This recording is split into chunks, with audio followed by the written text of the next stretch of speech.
material, o sea, el hormigón armado.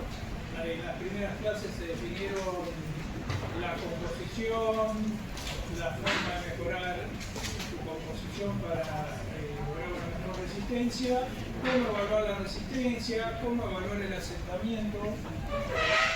Una vez de visto el material, empezamos a ver los diferentes elementos que componen una estructura de mediana a baja altura, ¿no? Que eran las losas, luego las vigas, luego las columnas y finalmente los sistemas de fundación que vimos pilotines y bases. Bien, ahora, en las últimas dos clases comenzamos a ver otras acciones importantes sobre las estructuras que son la acción del viento y la acción del sismo. Estas dos cobran importancia para edificios en altura. ¿Sí? Ya sabíamos que las cargas gravitatorias son acumulativas, a medida que agregamos pisos, los pisos inferiores van recibiendo a los superiores y se van acumulando. O sea que las cargas gravitatorias las teníamos totalmente definidas y sabíamos la forma de dimensionar los diferentes elementos, losas, vigas, columnas, para tomarlas. Ahora vamos a ver qué ocurre cuando en edificios en altura actúan no solo las cargas gravitatorias, ya las tenemos bastante conocidas, sino además la acción del viento y del sismo, que son laterales, ¿sí? O básicamente laterales. Y para eso se han ido desarrollando a lo largo de la historia diferentes sistemas estructurales capaces de resistir esas cargas. Y a eso se los llama sistemas estructurales para edificios en altura. Bien, los edificios en altura surgen por una necesidad de generar ciudades más compactas, ¿sí? Entonces, cuando los lotes, terrenos sobre los cuales se hacen las edificaciones empiezan a tomar mayor valor, surge la necesidad de un mejor aprovechamiento y ahí surgen los edificios en altura. Podemos decir que hay dos generaciones. Una primera generación en la cual los edificios surgen por apilamiento de un nivel sobre otro, pero eso ¿a qué llevaba? A que los niveles inferiores, para resistir las cargas básicamente gravitatorias, tuviesen grandes dimensiones, tanto las columnas o los muros portantes de los edificios. Con lo cual, bueno, eran edificios muy ciegos, con poca iluminación y mucha ocupación de la estructura portante, que en su momento era de mampostería y luego se fue mejorando con la aparición del acero. Ahí ven lo que se llamó el primer rascacielos. En su época era un edificio importante, en 1885 cuando se desarrolló el Home Insular Building, que fue construido en 1885 en Chicago y tenía 10 pisos, nada más, una altura de 42 metros. Pero para esa época era el de mayor altura.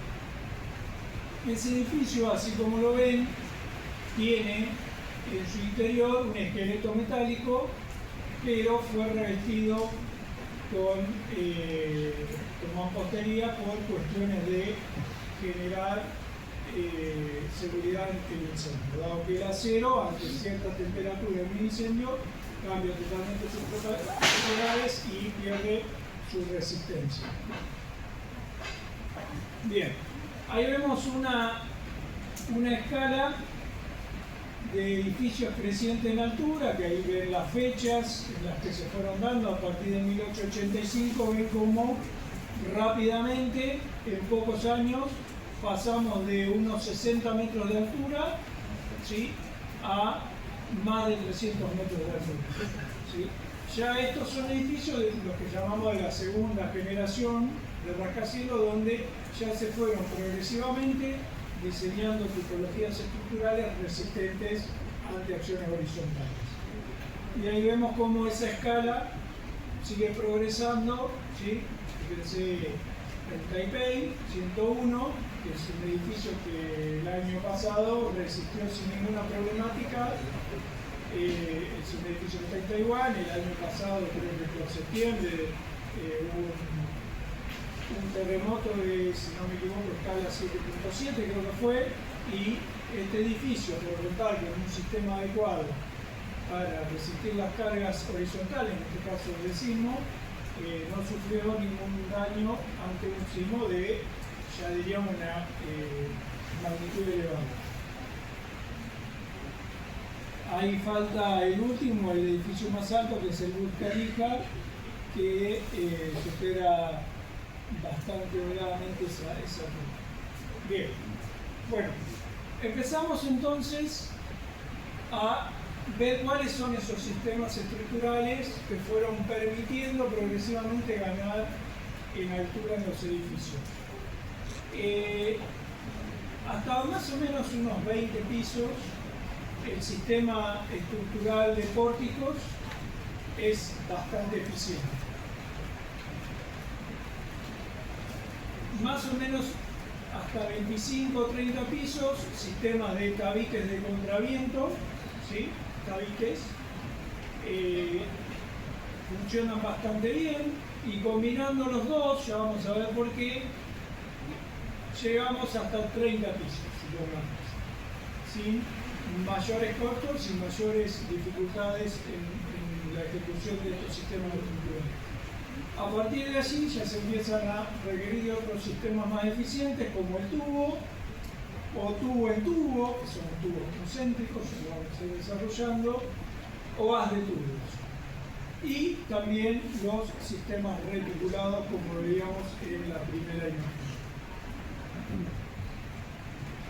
Bien, si pensamos en un edificio, en un esqueleto de un edificio genérico, no es que este sea el más típico por esta estructura de transición que tiene, pero a los efectos de establecer las diferentes plantas podemos decir que tenemos algunos niveles bajo el cero, ¿sí? Que son subsuelos, una planta que generalmente tiene que ser más abierta, que suelen ser plantas comerciales, plantas de oficinas, etcétera, ¿sí? Después está el nivel de vereda, por eso la necesidad de planta ya sea de carácter comercial o de oficina, alguna estructura de transición, que ya veremos en estructuras 3 cuáles son.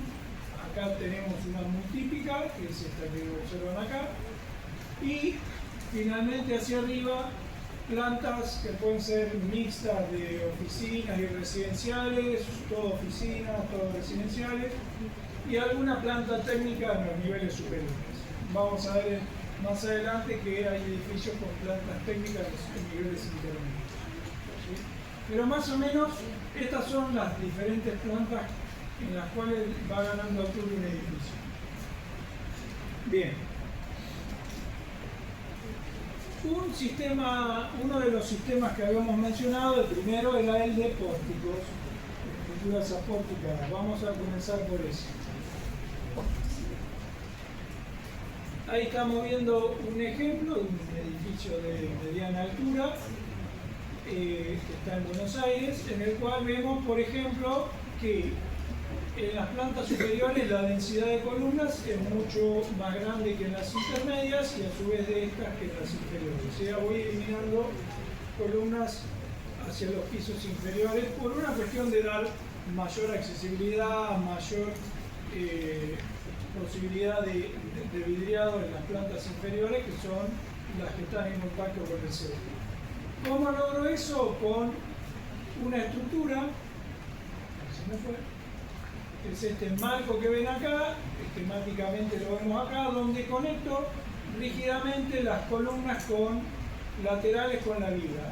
Y encima de este pórtico, ¿sí? Este pórtico, que es una conexión solidaria y rígida entre columnas y viga, puedo ir apoyando columnas, ¿sí? Entonces fíjense que este elemento estructural se llama pórtico.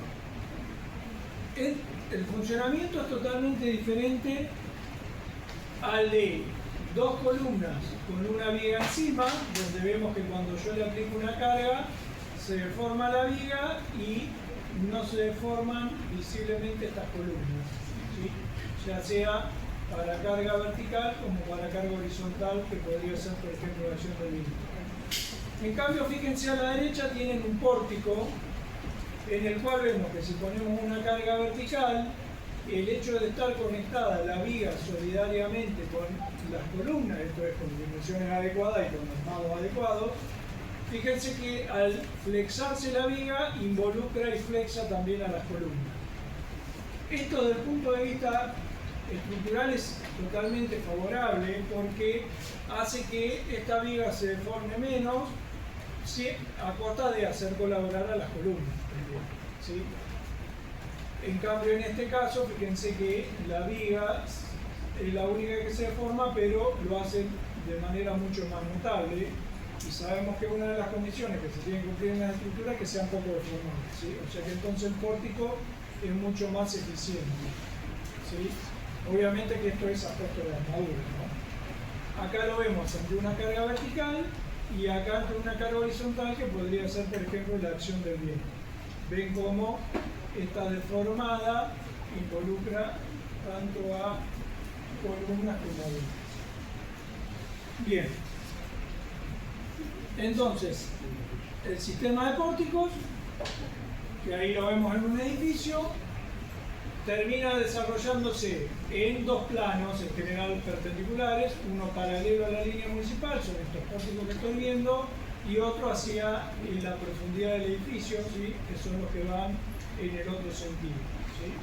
Entonces, con este sistema de columnas y vigas unidas solidariamente con dimensiones adecuadas, logro que ante la acción de cargas horizontales, como puede ser viento o sismo, esta estructura sea poco deformable. ¿Sí? Fíjense que hay que tratar de que las columnas estén con separaciones no muy grandes, entre 3 y 5 metros, 3 y 4,5 metros, y con este sistema puedo lograr edificios o esqueletos estructurales para edificios de hasta 20 pisos. ¿Sí? Cuando el viento actúa perpendicular a la medianera, los pórticos, como que estoy viendo acá de frente, son los que absorben esas acciones, y cuando actúa perpendicular a la línea municipal, o sea, de frente a fondo o viceversa, son los otros pórticos, los que se ven hacia atrás, los que absorben el viento. Y cuando el viento actúa de un plano inclinado, se dividirán las cargas y actuarán los dos pórticos, ¿no es cierto? Bien. Ahí vemos una representación muy sencilla de un sistema de pórticos, de un plano, ¿no? ¿Sí? Por ejemplo, el plano de fachada, donde vemos las columnas, las vigas. Acá la acción del viento, que se dibujó constante por simplificar, ya sabemos que es creciente en altura, el dibujamos constante es esquemático, y vemos que esta acción del viento se transforma en cargas, P sub 1, P sub 2, P sub 3, P sub 4, que vieron la clase pasada cómo se calculan, y que empujan lateralmente el edificio. Cuando lo empujan, generan esta deformada que ven acá, ¿sí? Donde vemos que las máximas deformaciones de las columnas, fíjense cómo acá están muy inclinadas las columnas, acá un poco menos, acá un poco menos y las de arriba menos. O sea que los corrimientos estos delta 1, delta 2, delta 3 son entre piso y piso, son cada vez más grandes hacia abajo. ¿Por qué creen que será eso? Que es más deformable el edificio hacia abajo. Fíjense, una columna como la que está acá y acá. ¿Qué cargas laterales creen que tiene que resistir? Por ejemplo, esta de este nivel. Piénsenlo, que todas estas están empujando hacia la derecha. Estas columnas de acá. ¿Qué cargas horizontales? Siempre recuerden que la función de la estructura es transferir las cargas al piso. ¿Sí? Entonces, si pensamos en estas columnas, ¿qué cargas están resistiendo? Todo lo que está arriba.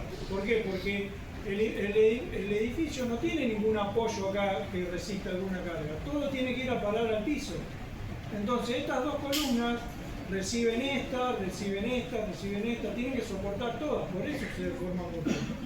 En cambio, cuando yo pienso en estas dos columnas del nivel que le sigue, las secciones que tienen que soportar son las de los pisos que están encima, ¿sí? Porque las cargas siempre van yendo hacia abajo hasta encontrar su equilibrio en las fundaciones. Por eso, fíjense que cómo es la deformada de un edificio porticado. Las de abajo, las columnas de abajo se deforman mucho, las del nivel siguiente menos, y así sucesivamente hasta que las columnas del último piso, que solo soportan la acción del viento de ese nivel, son las que menos se deforman, ¿sí? O sea que la deformada de un sistema porticado se deforma mucho en los pisos inferiores y cada vez menos hacia arriba. Bien. O sea que es más o menos así. Se va mucho en la parte inferior y cada menos en la parte superior. Ahí vemos el primer edificio, que es el primer rascacielos que les había mostrado. Acá, por más que ustedes ven esto, o veían esto, eso ya no existe, se murió en 1931, fíjense cómo es la estructura y el tamaño. Acá hay una persona colocando los roblones. Las uniones, cuando no había soldadura, se hacían mediante roblones, que es parecido a un remache, pero que se colocaba en caliente, ¿sí? ¿Por qué? Porque es mucho más o sea, es como si fuese un perno con una cabeza que se enhebra entre las perforaciones hechas para las piezas y del otro lado se golpea, se remacha, como dice habitualmente, para generar una cabeza que no se salga. Bueno, es mucho más deformable un hierro al rojo, como se dice, o sea, cuando está a una elevada temperatura, cuando está frío. Por eso se hace el roblonado en caliente. Bien, ahí ven la viga conectada solidariamente. Fíjense todos los tornillos que se ponen, por eso la unión decimos que es rígida. Entonces, si la unión es rígida, la conexión es rígida, funciona como pórtico. Si ahí hubiese dos tornillos, eso sería una articulación, si hubiese un tornillo entre dos. Pero como hay una conexión muy rígida, entonces podemos decir que esto funciona porticado. Luego de generado todo el esqueleto, se lo revestía con, en este caso creo que era con ladrillo. Bien, el Empire State es otro edificio que perdura en nuestro día. Fíjense, desde afuera uno ve una textura rocosa, de hecho son piedra calcárea que lo reviste, pero el esqueleto que va por dentro es esto que ven acá. Fíjense, esta es una personita, ya que estamos hablando de vigas de casi 1 metro más de altura, columnas de igual dimensión, conectados con toda esta cantidad de tornillos que ven acá, de ahí que sean pórticos metálicos, que luego se completaban. Ese es el esqueleto principal, digamos, pero fíjense que acá estamos viendo que entre columnas y vigas se colocan otras vigas secundarias, como vemos acá en el piso, ¿sí? Y después una malla y hormigón. Y después todo lo que es columna y viga, todo lo que es columna se revestía con, si no me equivoco, esto era piedra caliza directamente cortada en canteras y traída como placas con las cuales se adosaban a la estructura metálica y se la revestía. Fíjense que en este caso ya estamos hablando, si no me equivoco, de unos 379 metros de altura y 85 pisos, ¿sí? Construido en 1931, ¿sí? Casi 100 años, 80, 90 y pico.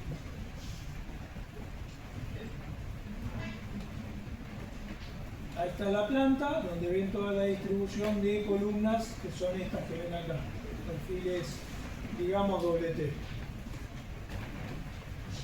Bien, ese es un sistema, ¿no? Sistema de pórticos. Pueden ser de hormigón, pueden ser metálicos y hoy podrían ser de madera. Fíjense que las estructuras de madera van ganando confianza y se hacen rascacielos en madera ya, o edificios por lo menos de 20 pisos, ¿sí? 23 pisos creo que es el último que se está haciendo por Noruega, península escandinava. Bien, El otro sistema que habíamos mencionado son los tabiques de contraviento, como su nombre lo indica, son tabiques para tomar las acciones horizontales, viento o sí. Estos tabiques se deben disponer de diferentes maneras para ser efectivos ante la acción de viento que puede soplar en cualquier sentido. O sea que no pueden ser todos paralelos porque tendría una dirección sin resistencia a la acción del viento. Entonces tendré que ver cómo los dispongo para poder absorber los vientos de todas las posibles direcciones.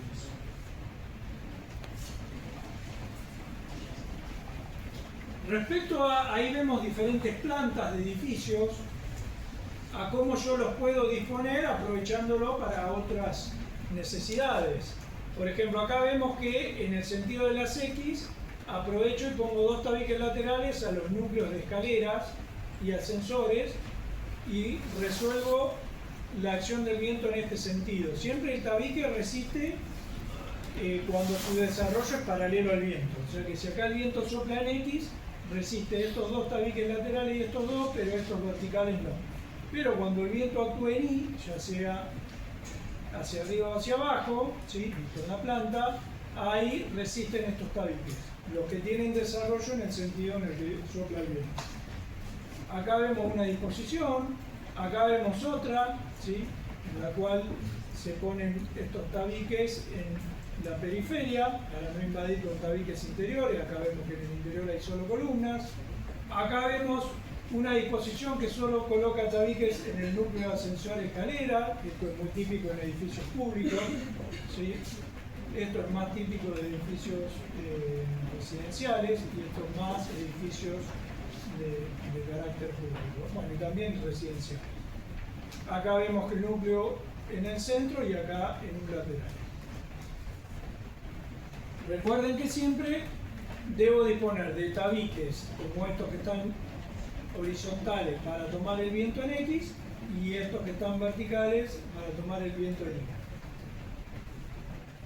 Y. Y cuando el viento actúa en una dirección oblicua, podemos pensar que es una fuerza que tendrá una componente horizontal que la toman los tabiques que se desarrollan en X y tendrá una componente vertical que la tomarán los tabiques que se desarrollan en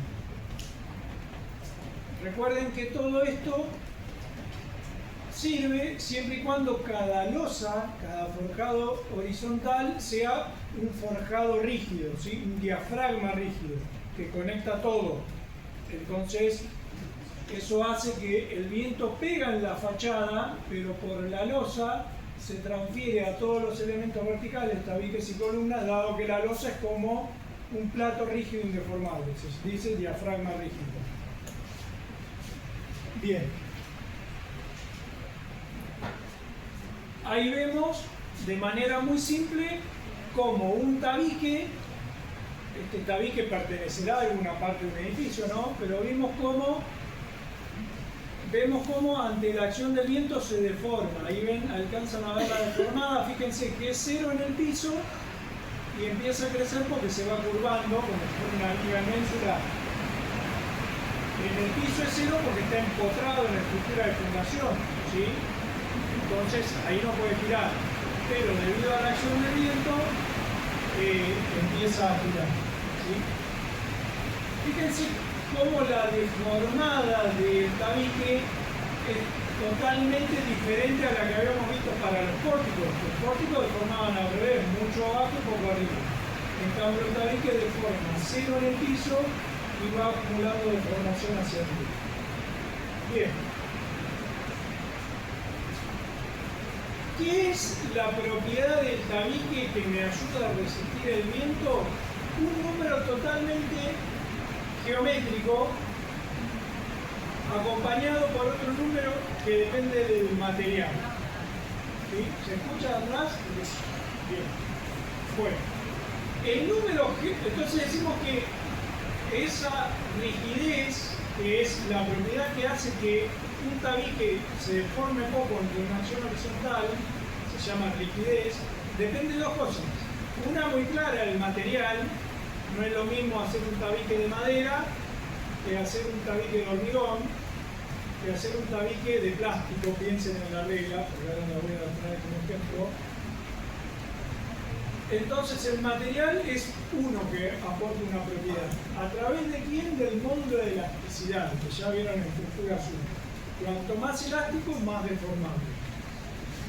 La otra propiedad es un número totalmente geométrico, ¿sí?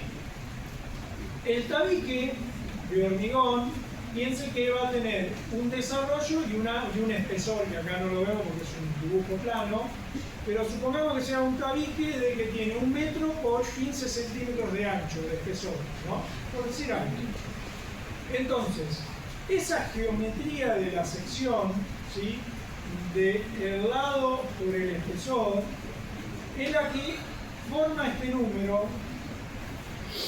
Acá lo he llamado B y H a eso, ¿sí? Supongamos que B es el espesor y H el desarrollo, ¿sí? Acá lo vemos, es como si, esto es una sección, es como si hacemos un corte y vemos qué geometría tiene. La columna era cuadrado rectangular, el tabique es bien rectangular. Tiene un lado más chico que es el espesor y un desarrollo en el sentido más largo, que es el que resiste el viento.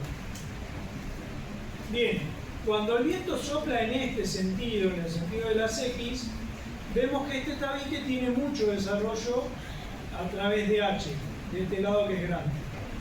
¿Cómo medimos esa propiedad que resiste el viento a través de este número que cómo se llama? Y lo vimos en la estructura azul. ¿Cómo se llamaba ese número? BH cubo sobre 12. Que está escrito arriba. ¿Y que está escrito dónde? Ahí, un poquito más abajo. Ahí, por ahí. Por acá, mirá. Momento de inercia. Se llama momento de inercia, ¿sí? Momento de inercia, ¿sí?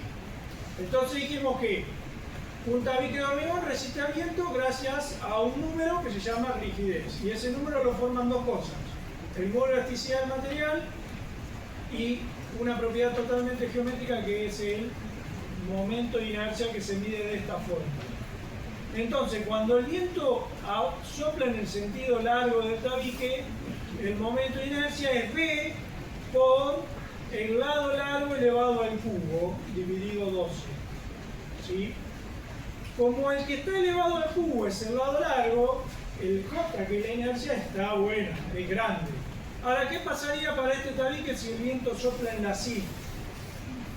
¿Cuál sería la inercia que tendría el tabique en este sentido? Sería H por B elevado al cubo, porque ahora el viento sopla en otro sentido. Entonces estoy elevando al cubo el número chico. Entonces la inercia que tiene es bajísima, no me sirve. Entonces, ¿qué quiere decir? Que para tomar el viento en las X tengo que poner tabiques con el lado largo en X, como es este. Ahora, si el viento sopla en las Y, tengo que poner tabiques largos en el sentido de las Y, para que tengan un buen J en ese sentido. ¿Está? Bien. Listo. Pero como el viento sopla en todos los sentidos, todo edificio va a tener que tener tabiques en X y tabiques en Y. O, si alguno quiere jugárselo un poco más, tabiques en diferentes direcciones. Como ven ahí, eso de dividir en X y en Y es una simplificación y que es típica para la mayoría de los edificios, en manzanas rectangulares y en lotes rectangulares, pero que en un proyecto que me da otras libertades podré poner los tabiques en cualquier dirección y tendré que descomponer el viento paralelo a esas direcciones, porque sé que es como lo va a absorber, paralelo al lado.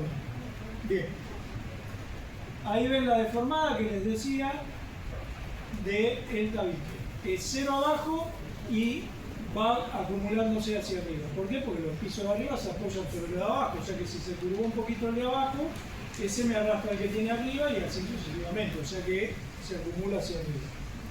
Bien. Ahí vemos un edificio edificio Pirelli que está en Milán, de Luigi Nervi. 1959, 127 metros de altura, o sea que más o menos tendrá unos 40 pisos más o menos. Fíjense los tabiques, que tengo algunos, son estas rayas más negras, tengo algunos importantes en este sentido porque es en la cara de mayor exposición.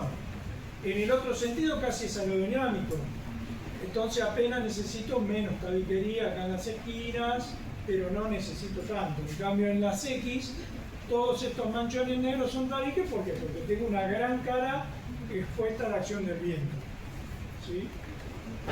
Entonces, a mayor cara expuesta, tengo que resistir con mayor cantidad de tabiques. En el otro sentido casi es indeformable. Bien, pasamos a combinar los dos que vimos anteriormente.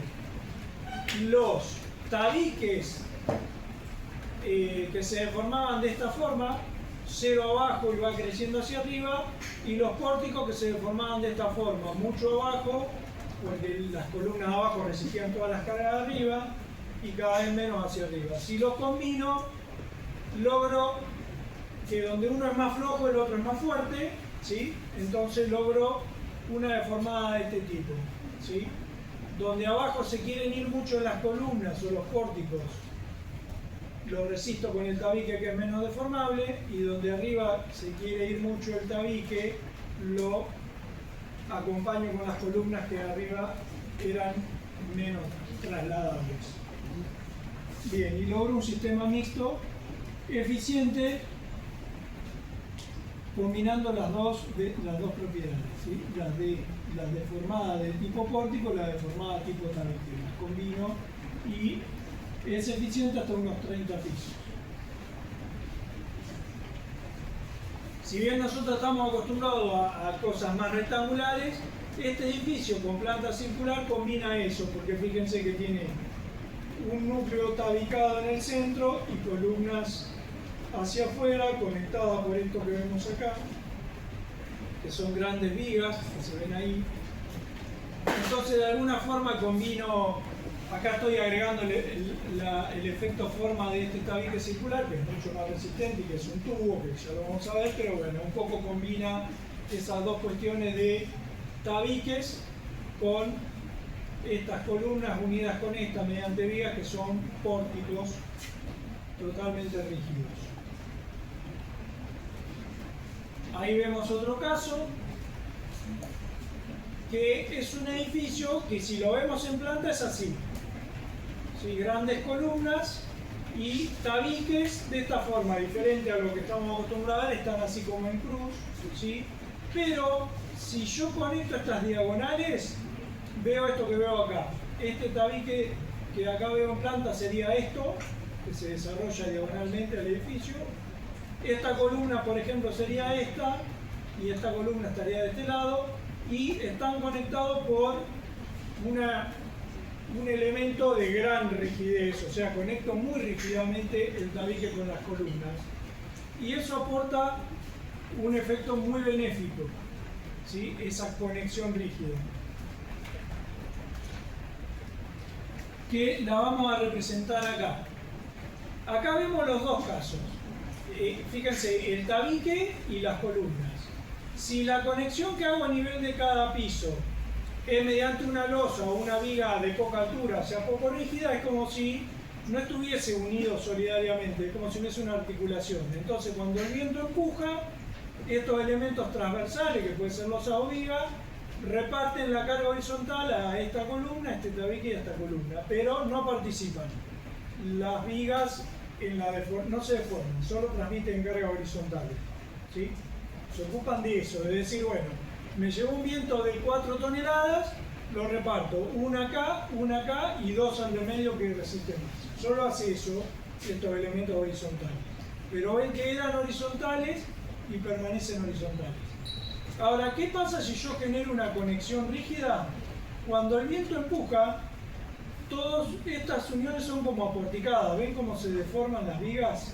¿Sí? También se curvan porque quieren resistir ese trabajo flexivo, ¿sí? vienen a funcionar como un porte. Bueno, esto es mucho más eficiente que esto, es decir, se forma menos. Pero para generar estas conexiones así, se requiere de mucho más armado y se requiere de altura en esos elementos de conexión. Si son bajitos no ofrecen resistencia, se requiere que tengan altura, lo cual no siempre es posible porque a veces me estorban en el paso, en las circulaciones y no me dejan. Entonces no siempre es posible generar esta unión rígida entre elementos verticales y horizontales, pero las dos funcionan, ¿sí? Las dos funcionan y como se ve en esta planta combinan columnas con tabiques unidos con vigas de manera que puede ser aporticada o no. Bien, entonces hasta ahí vimos la tercera de las que Valde había mencionado, unir sistema mixto entre tabiques y pórticos en un edificio de planta circular y en uno de planta cuadrada o rectangular.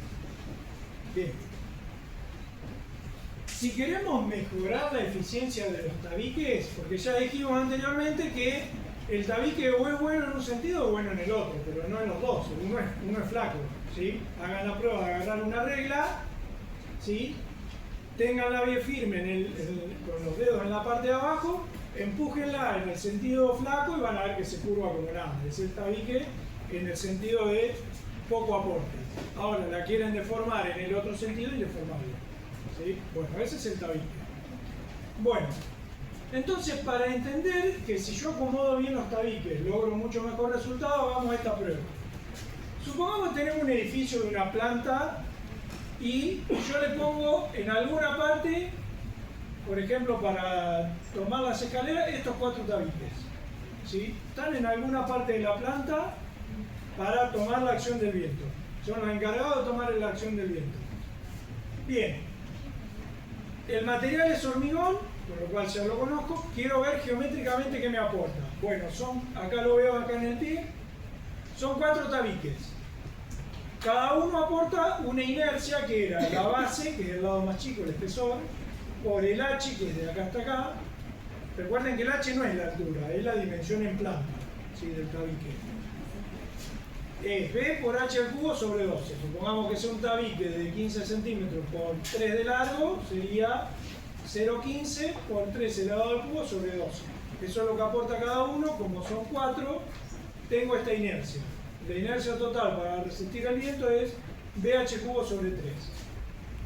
Y solo resisten el viento en este sentido, porque donde el viento sopla así, no resisten nada. Es la regla empujándola en el sentido flaco. Ahora, ¿qué pasa si en el mismo edificio yo pongo los tabiques así? Son los mismos 4, este y este son estos dos, y estos dos los saco de ahí, los giro y los pongo acá como tapa. Genero un tubo, ¿sí? Que por ese tubo pueden ir los ascensores, ¿sí? Tendré que hacer unos huecos para entrar y salir, pero pueden solo ir los ascensores. Bueno, ¿cuánto vale ahora la inercia de este tubo? Eso, no sé si lo recuerdan en estructuras 1, se hacía con Steiner, y acá está la fórmula. Sumo, cuando el viento actúa en este sentido, me importa la inercia en este sentido, sumo las dos tapas, que ahora en vez de ser 4 BH cubo sobre 12, como son 2, porque estas dos las eliminé, las puse acostadas, entonces ahora es 2 por BH cubo sobre 12. Pero estas dos tapas me suman este número. Esto es Steiner. Steiner me decía que esas áreas, esas tapas, suman su área por la distancia desde su centro al centro del tabique, al del núcleo, elevada al cuadrado. ¿Sí? Eso es Steiner. Cuando hacen esta cuenta, me da que este tubo aporta 2 BH cubo sobre 3, o sea, el doble que los 4 tabiques. ¿Sí? ¿Ven cómo mejoró disponer los tabiques así? ¿Y qué pasa si ahora sopla el viento en el otro sentido? Tengo lo mismo. O sea que no solo dupliqué la inercia, sino que además me es eficiente en los dos sentidos. ¿Sí? ¿Cuál es la desventaja que puede tener? Que desde el punto de vista de la arquitectura Esto está obligado a ponerse en un núcleo de ascensores o combinación de ascensores con escaleras y lo tendré que ahuecar un poco, pero veo que es muchísimo más eficiente esto que esto. Entonces eso es lo que se llama elemento tubo ciego resistente en un edificio. Obviamente en un edificio nunca puede ser ciego por la necesidad de ingresar y salir en un núcleo de ascensores o escaleras, pero digo, la eficiencia se nota claramente. Ahí vemos una maqueta en la cual vemos, acá está el tubo en 3D y si el viento actúa, ¿cómo se deforma?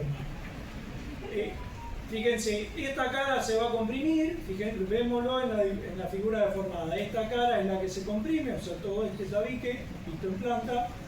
Toda esta se tracciona, que sería esta, y esta de los laterales se flexionan, o sea que tienen este lado comprimido y este lado traccionado, ¿sí? Y por acá en el medio nada, es un diagrama de flexión simple. Bien, o sea que los 4 tabiques están resistiendo ese empuje del viento, uno comprimido, que el hormigón anda bárbaro, el otro traccionado, que el hormigón no sirve pero tendré la armadura, y estos flexionados que lo resolveré con armadura y hormigón, ¿sí?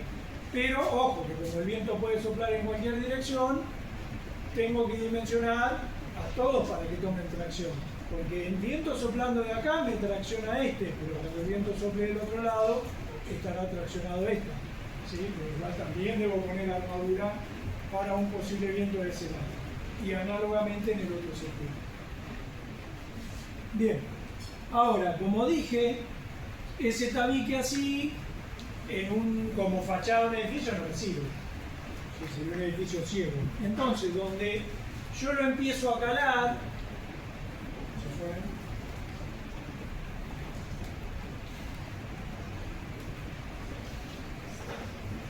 Acá, donde yo lo empiezo a calar, se empieza a debilitar un poco, pero me sirve para usarlo como fachada, como ven acá, ¿sí? El caso anterior, casi ciego, era solo como un núcleo de circulación vertical de tabiques de ascensores.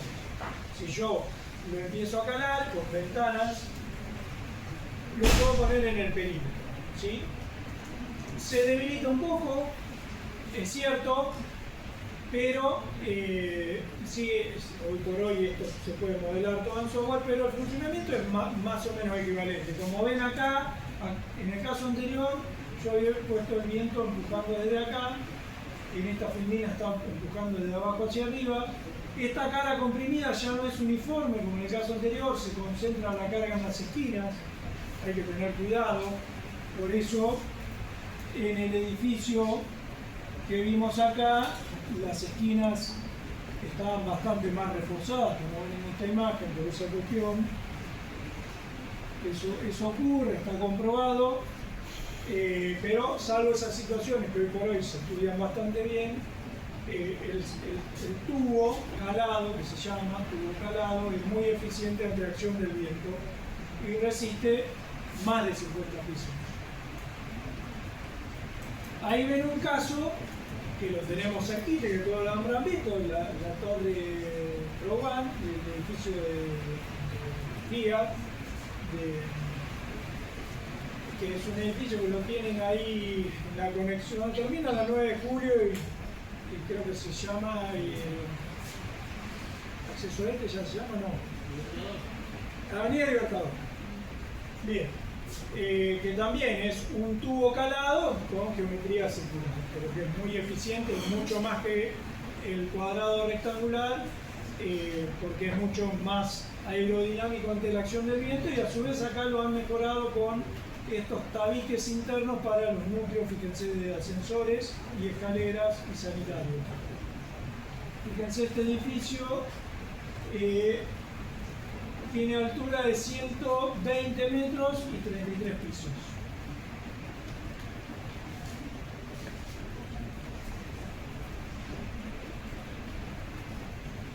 Algo parecido eran las Torres Gemelas, la World Trade Center, que eran de 110 pisos, edificio de 110 pisos y 415 metros de altura.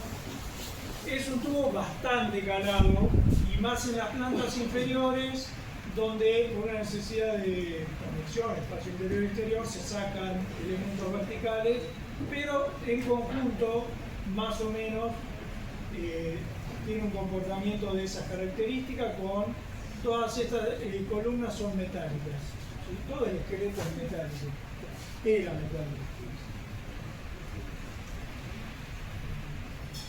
Bien, eso respecto a tubo.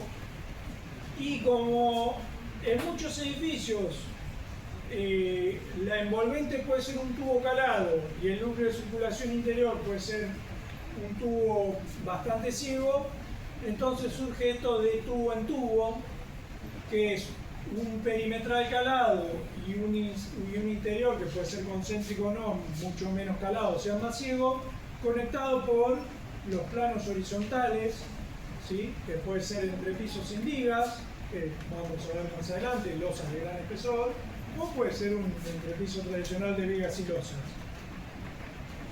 Ese hecho de dos tubos conectados por los planos horizontales es mucho más eficiente que el anterior, ¿sí? Vamos siempre mejorando la eficiencia. Ahí ven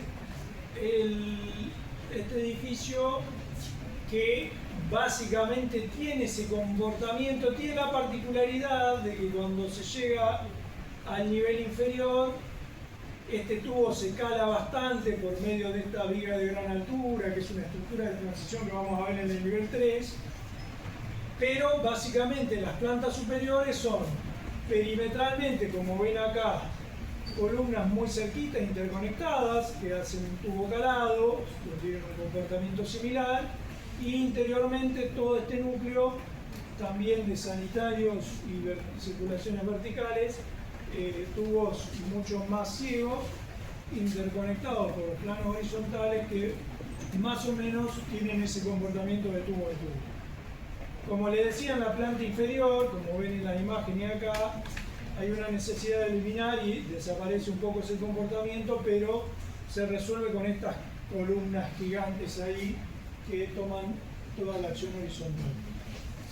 Forman como si fuesen unos pórticos con esta gran estructura de transición, ¿sí? Es prácticamente indeformable.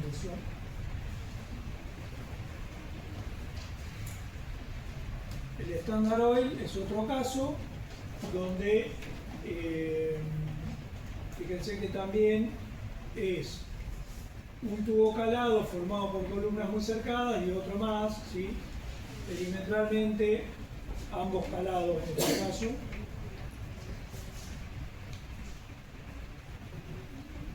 El Wanxian Plaza es lo mismo, tiene algo parecido porque acá en las plantas inferiores se eliminan, aunque acá está un poco tapado, se eliminan muchas de las columnas, este tubo se hace muy calado, pero la parte superior también es sistema tubo en tubo.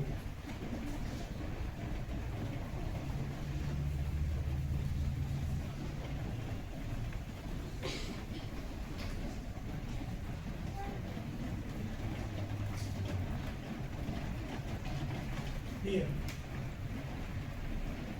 Acá vemos otro sistema, este es el que veníamos estudiando. Fíjense que el tubo exterior calado toma una similitud con los pórticos, nada más que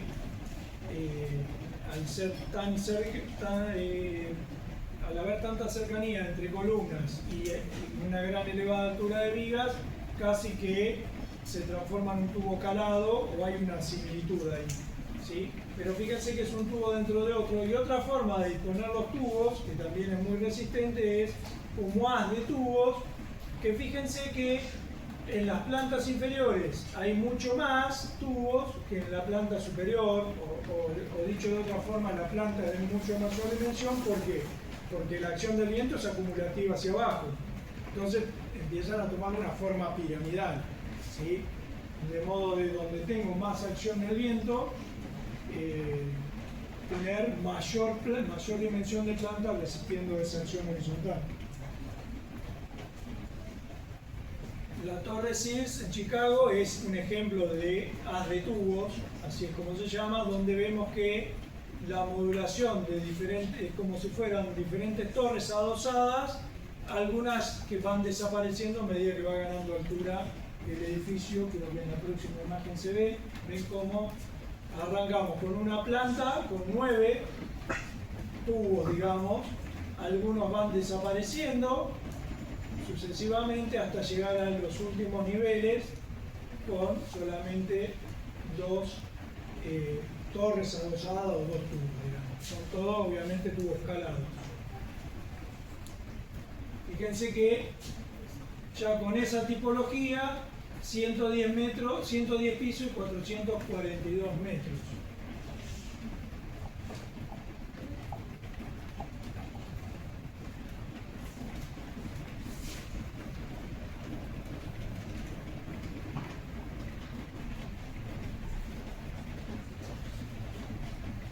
Y un poco para optimizar y ganar más altura, fíjense que los elementos diagonales son elementos que o funcionan, dependiendo de la dirección del viento, tienden a tomar los esfuerzos, digamos, en vez de mediante mecanismos de flexión, como vimos cuando vimos allá en estructuras 1, estructuras reticuladas, tienden a transferir las cargas de un nodo a otro básicamente mediante tracción o compresión, ¿sí? Obviamente que en estas uniones tan solidarias, en aquel momento cuando estudiamos reticulado dijimos, bueno, las uniones son articulaciones, cosa que claramente acá no lo son, entonces habrá momentos ahí participando en las uniones, pero básicamente cuando el viento sopla, por ejemplo en este sentido, desde el frente, estas diagonales se traccionarán y mediante esfuerzos más simples, ¿sí?, de tracción, tenderán a resistir o evitar la traslación lateral del edificio, ¿sí? O sea que de alguna forma esas diagonales tienden a mejorar la eficiencia respecto a esa oposición que tienen los edificios a trasladarse horizontalmente ante una carga horizontal, que de última eso es lo que buscamos, que sean poco trasladables, por una cuestión de que no se rompan ni las mamposterías ni los vidrios que los recubren, y que pues, para el que lo habita no siente una sensación de oscilación cuando sopla el viento, ¿sí? Por eso la importancia de reducir al mínimo las deformaciones. No solo son cuestiones de resistencia, sino también de reducir deformaciones. O sea que esa diagonalización de alguna forma busca eso. Lo que pasa es que, fíjense cómo interfiere en la fachada, ¿sí? O corta con todas las alineaciones de aventanamiento. Entonces hay que acomodar la fachada a esa estructura.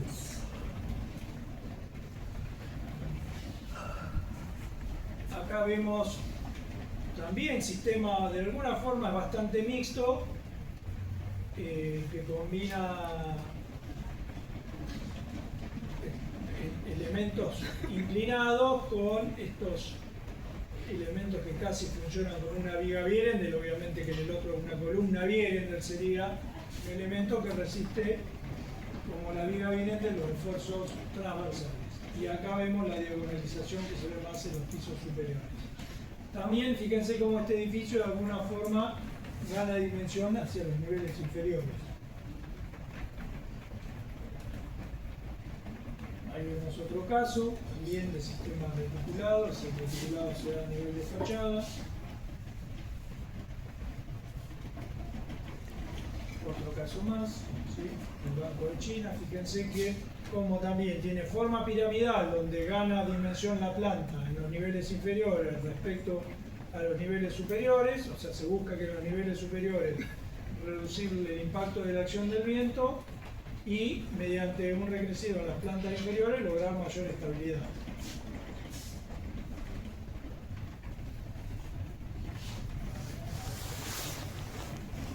En otro caso también similar, donde combina diferentes tipologías, ¿sí? Y otra situación también que que podemos traer. En este caso yo les dije que la inercia se logra mediante dos cosas, una que depende de la geometría y otra que depende del material. Bueno, este edificio tiene un muy buen desempeño debido a la gran calidad del material, ¿sí? Fíjense que es un material con altísima resistencia y el módulo de elasticidad va ligado a la resistencia, ¿sí? Con lo cual fíjense que cómo se logra mejorar la inercia o la rigidez, perdón, en los pisos inferiores, colocando un material mucho más resistente y mucho menos deformable. En los niveles superiores, donde la incidencia del viento es menos perjudicial, ya puedo reducir la calidad, la resistencia del material. Fíjense que nosotros estamos acostumbrados a trabajar con un H21, un H25, acá estamos hablando 40 en los pisos superiores, 60 en los intermedios y 80 megapascales en los pisos inferiores, ¿sí? Recuerden que un acero resiste 420, que es un producto totalmente industrializado, y yo con esto estoy resistiendo 80, o sea, un quinto, o sea, es altísimo, para un hormigón es altísimo, ¿sí? Igual hoy por hoy se han superado estos valores, ¿sí? Con supercementos y bajando el contenido de agua y colocando fluido de cambio, ¿sí? Bueno, esta torre diseñada por César Pelli, igual que la de Mar del Plata, no sé si las han visto, el arquitecto César Pelli, que también originalmente la idea era conectarlas, pero bueno, por cuestiones reglamentarias se le bajó la altura y quedaron, no sé si las han visto, mucho más baja y sin conexión. Bien. Y hablando de haz de tubos, que fue lo que nombré hace un rato, fíjense el Burj Khalifa,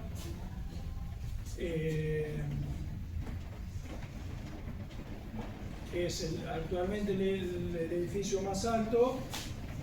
Hay otro proyecto en China que está en idas y vueltas, no sé, que intenta superar este con más de 1100 metros de altura, pero creo que no, ese proyecto no sigue en pie. Pero bueno, fíjense que ya se han logrado 200 pisos y 820 metros de altura con esa idea de haz de tubos o tubos adosados para dar mayor inercia en las plantas inferiores que en las superiores. Y un poco como para cerrar y no volar con esos mega edificios, volvemos a este, que es un edificio, el edificio del Torso de Calatrava, que está en Malmö, en Suecia, que es un edificio en el cual, siendo de mediana altura, se pone bien de manifiesto que en realidad, cuando uno hace una estructura ya de esta escala, no habla de una estructura en sí, sino de sistemas estructurales que se combinan en la búsqueda de optimizar costo y ocupación de la estructura dentro del edificio, ante interferencia que tiene la estructura, se busca achicarlo lo más posible. Entonces fíjense que este edificio cuenta con un núcleo central, ¿sí? Que resiste claramente las acciones gravitatorias, que por su geometría y su dimensión también resiste la acción del viento, pero además a este edificio se le agrega lo que ven acá, una costilla muy esbelta por fuera, ¿sí? Como una espina de pescado, ¿sí? Para que son elementos diagonales que se conectan con una columna, que es este punto que ven acá en planta, esta columna que ven acá, en materialidad metálico, con se llama exoestructura, va por fuera, genera poca interferencia, ¿sí? En la fachada, se aprovecha desde el punto de vista arquitectónico, y el hecho de ir por fuera, ¿sí? Brinda mucho más rigidez ante, o sea, tiene como más brazo de palanca, digamos, para resistir la acción del viento ante efectos torsionales o flexionales, ¿sí? Cuanto más la separo, más eficiente es. Por eso ven que en la altura casi que se pierde, ¿sí? Es totalmente esbelta por el hecho de por un lado, funcionar como un reticulado que trabaja a tracción y a compresión, básicamente, y además ir alejado de la estructura. Entonces es muy eficiente. Fíjense que, como siempre, les recordamos que ¿qué es lo que yo busco en ese esqueleto estructural? Busco tres cosas. Rigidez, que se deforme poco. Esto quiere decir que esas deformaciones sean compatibles con la envolvente, con el uso, que no se mueva mucho porque es inevitable. Entonces eso se llamaba rigidez. Estabilidad, el edificio tiene una forma y no la tiene que perder cuando actúa el viento, cuando actúa el sismo, cuando actúan las cargas. O sea, la forma no se tiene que perder. Eso es ser estable. Y además no tumbarse ante una acción horizontal. Fíjense el basamento de este edificio, del torso, que es una gran platea que tiene 7 metros de alto, de hormigón lleno de hierro, para que se den una idea, que es un empotramiento en el piso. ¿Sí? Y por otro lado tiene que ser resistente, o sea que ante cualquier estado de carga, ninguna parte se tiene que romper. ¿Sí? Entonces verificaría flexión, axila, corte, nada tiene que fallar. Entonces siempre recuerden que el hecho de buscar una estructura acorde es que sea rígida, se deforme poco, que sea estable, que no pierda su forma ni se vuelque, y que sea resistente, que no se rompa. Bien, este tema, digamos, es una materia, es una especialidad en sí. Acá lo único que hicimos fue hacer un recorrido muy rápido, para que ustedes vean los diferentes sistemas. Obviamente que la mayoría de los edificios que vimos están hechos por grupos de ingenieros, arquitectos interdisciplinarios, que hasta nos excede a nosotros, que en Argentina a lo sumo hacemos los tres primeros sistemas: pórticos, tabiques y combinación de pórtico con tabiques en edificios típicos de 20, 25, 30 metros de altura. ¿Sí? Ni siquiera las grandes torres, el Alvear Tower y eso, digamos que son muy pocos, en general son hechos por grupos diseñadores o calculistas que no son argentinos, así que son digamos realmente edificios de mucha complejidad estructural. ¿Sí? Solo los presentamos para que ustedes vean el abanico de posibilidades que existe y cómo a medida que pasó el tiempo se fueron perfeccionando desde el 85, que arrancó el Home Insula Building, en adelante fueron ganando rápidamente escala en altura los edificios. Bien, no sé si tienen alguna consulta, esto es más conceptual, no va a haber una práctica porque realmente es imposible. No sé si tienen alguna consulta, algo que quieran repetir o ver.